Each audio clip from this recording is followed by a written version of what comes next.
বেনজির সাহেবের 6/6/2024 তারিখে যে সমস্ত সম্পত্তিসমূহ ক্রোক এবং ফ্রিজ করা হয়েছিল সেই সমস্ত সম্পত্তির ভিতরে যে সমস্ত স্থাবর সম্পত্তি ছিল সেই সমস্ত সম্পত্তির বিষয়ে আজকে বিজ্ঞ আদালতে অনুসন্ধানকারী কর্মকর্তার আবেদনের প্রেক্ষিতে উক্ত প্রকৃত সম্পত্তির উপরে রিসিভার নিয়োগ করা হয়েছে।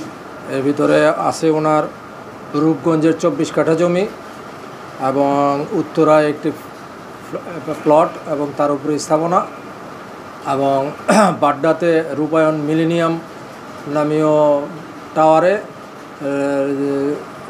7ম তলায় 8ম তলায় ওনার 2টা অফিস স্পেস আছে, সেটা কার পার্কিং সহ, এবং ওনার বান্দরবনের 25 একর সম্পত্তি এবং এই আদাবরে যে ওনার স্ত্রীর নামে যে 6টা ফ্ল্যাট পাওয়া গেছিলো এই 6টা ফ্ল্যাট, এই সমস্ত সম্পত্তির উপরে রিসিভার নিয়োগ করার জন্য আদালত আদেশ দিয়েছেন।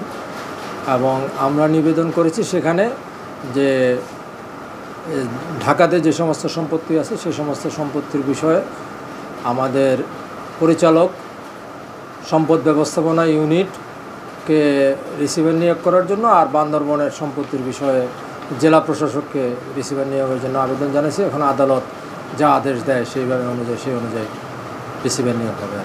আদেশ এখনো হয়নি? না, শুনানি হয়েছে, আদালত মঞ্জুর করছে, কিন্তু আদেশ এখনও পুরোপুরি পাস হয়নি।